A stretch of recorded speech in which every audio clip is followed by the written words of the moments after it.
ریاست ہر سال قیمتی جانوں اور املاک کے ضیاع کی متحمل نہیں ہو سکتی۔ جانی اور مالی نقصان سے بچانے کے لیے بنیادی ڈھانچے کی تعمیر تیز کی جائے۔ اچھی طرز حکمرانی اور عوامی شراکت پر مبنی ترقی وقت کی ضرورت ہے۔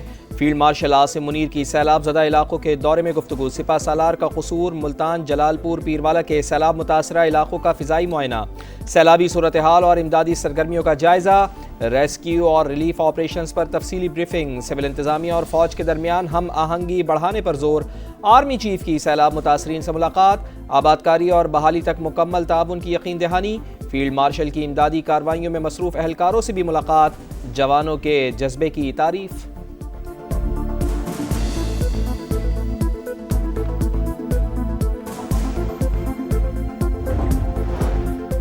سیلاب متاثرین کو بجلی کے بلوں میں ریلیف دینے کے لیے بڑا اقدام۔ وزیر اعظم کی ہدایت پر وزارت خزانہ کا IMF حکام سے رابطہ۔ بجلی بل 3 ماہ کے لیے مؤخر کرنے کی اجازت مانگ لی۔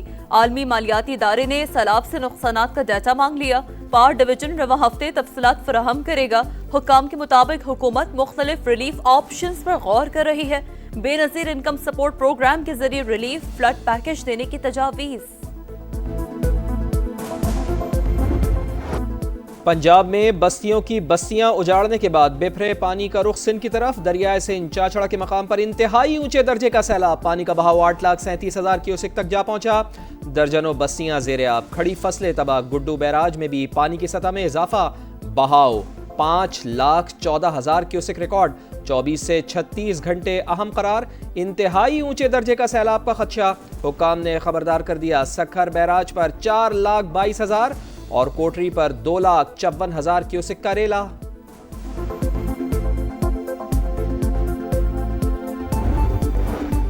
پنجاب کے دریاؤں میں طغیانی کا زور ٹوٹنے لگا ہے۔ پنجنت پر پانی کے بہاؤ میں کمی، 5,75,000 کیوسک ریکارڈ۔ چنیور، جسر، سدنائی اور ہیٹ بلوکی پر بھی بہاؤ کم۔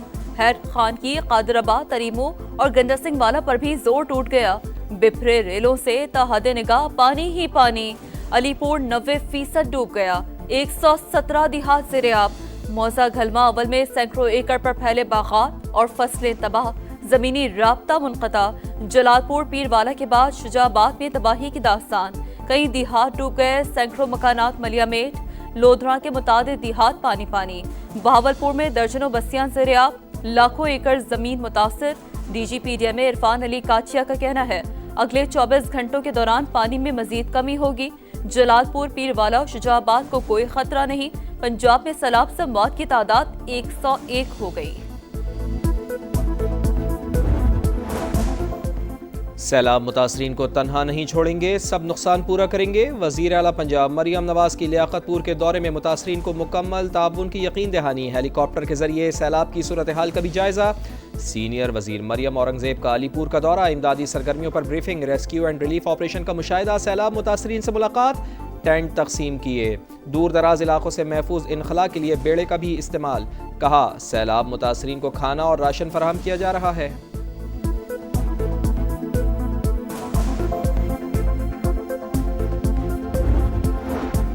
وفاقی وزیر مواصلات عبدالعلیم خان کا جلال پور پیروالا کا دورہ۔ سیلاب متاثرہ علاقوں اور گیلانی بند کا جائزہ۔ Boys high school relief camp بھی آمد۔ کہا شہریوں کے جان و مال کی حفاظت اولین ترجیح ہے۔ NHA چوکس اور انتظامیہ سے رابطے میں رہے۔ مشکل گھڑی میں سب کو متحد ہو کر کام کرنا ہوگا۔ عبدالعلیم خان کا M5 پر مختلف ریسٹ ایریاز کا بھی دورہ۔ NHA حکام کو صفائی کا معیار مزید بہتر بنانے کے لیے 2 ہفتے کی مہلت۔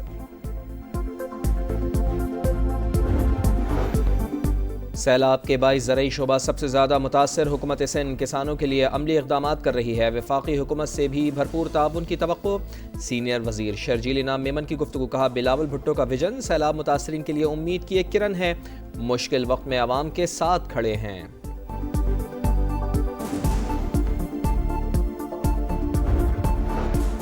وقت پر کھانا ملتا ہے نہ بچوں کا دودھ، واش رومز بھی صاف نہیں۔ سیلاب میں گھر بار بہہ گیا، کچھ نہ بچا۔ علی پور میں سہولیات کی عدم فراہمی پر متاثرہ خواتین کی دہائی۔ وزیر اعلیٰ پنجاب مریم نواز سے نوٹس لینے کا مطالبہ۔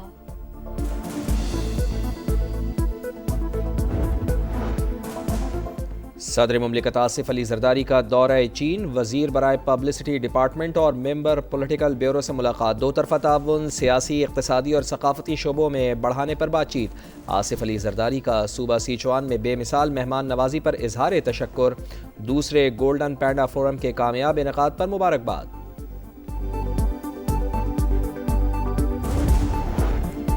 قطری وزیر اعظم شیخ محمد بن عبد الرحمن ال ثانی کی امریکی صدر ڈونلڈ ٹرمپ سے ملاقات۔ صدر ٹرمپ نے نیو یارک میں قطری وزیر اعظم کی میزبانی کی۔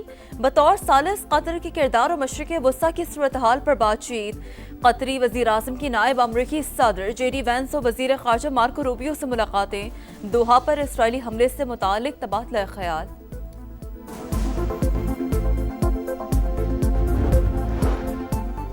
فلسطینی ریاست کے قیام کی طرف اہم پیش رفت۔ اقوام متحدہ کی جنرل اسمبلی نے مسئلہ فلسطین کے 2 ریاستی حل کی قرارداد بھاری اکثریت سے منظور کر لی۔ مسودہ فرانس اور سعودی عرب کی جانب سے پیش کیا گیا۔ 142 ممالک کی حمایت، اسرائیل اور امریکہ سمیت 10 ممالک نے مخالفت میں ووٹ دیا۔ صہیونی وزیر اعظم آگ بگولا کہا، کوئی فلسطینی ریاست قائم نہیں ہوگی، مغربی کنارے کو بھی تقسیم کریں گے۔ نتین یاہو نے خطرناک پلان پر دستخط کر دیے۔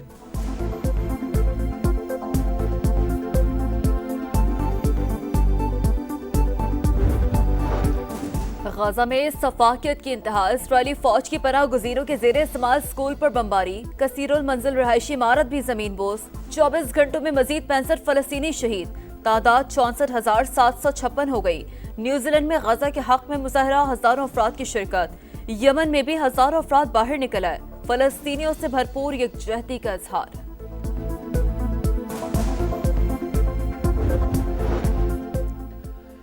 نتین یاہو جنگی مجرم، غزہ میں نسل کشی کر رہا ہے۔ نیو یارک کا میئر منتخب ہوا تو نتین یاہو کی گرفتاری کا حکم دوں گا۔ امیدوار زہران ممدانی کا عزم برقرار، نتین یاہو کی گرفتاری واضح کرے گی کہ نیو یارک عالمی قوانین کو مانتا ہے۔ ممدانی کا نیو یارک ٹائمز کو انٹرویو۔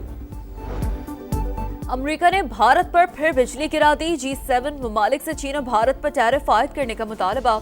کینیڈا میں G7 ممالک کے وزراء خزانہ کا اجلاس، پیوٹن کی جنگی مشین کو ملنے والی آمدنی روکنی ہوگی۔ امریکی وزیر خزانہ کی گفتگو، روس سے تیل خریدنے والے ممالک پر ٹیرف زیر غور ہے، اجلاس کا اعلامیہ جاری۔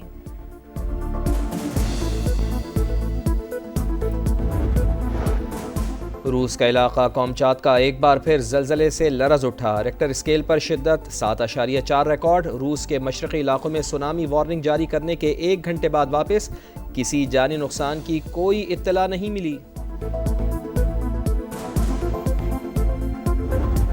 دبئی میں اسپنرز کا راج، عمان کو 93 رن سے ہرا کر پاکستان کا فاتحانہ آغاز۔ 161 رنز کے تعاقب میں عمان کی ٹیم صرف 67 رنز پر آؤٹ ہوئی۔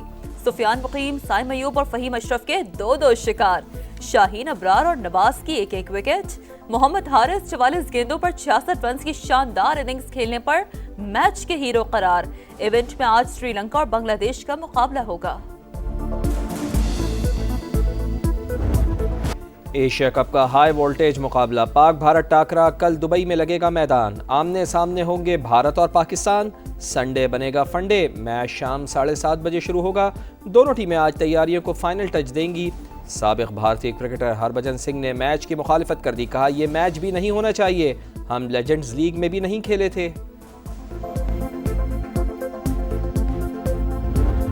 انشاءاللہ جی ہم بہت زیادہ پر امید ہیں، پاکستانی ٹیم بہت اچھا کھیلے گی۔ انڈیا تو ویسے ہی ڈرتا ہے پاکستان سے، اس نے کیا کرنا ہے، جس طرح ہم نے اب ان کے رافیل گرائے ہیں اسی طرح اب ہم ان کی وکٹیں گرائیں گے۔ میں کرکٹ اتنا نہیں دیکھتی شوق سے، لیکن جب انڈیا پاکستان کا میچ ہوتا ہے تو میں بڑے شوق سے دیکھتی ہوں۔ اکثر ایسا ہوتا ہے ہار جاتے تو لوگ انہیں بالکل ڈیگریڈ کر دیتے، نہیں یار ان کو سپورٹ نہیں کرو، تو میرے حساب سے انہیں سپورٹ کرنا چاہیے۔ دل لگا کے اور محنت سے اپنا میچ کھیلیں اور میچ جیتیں۔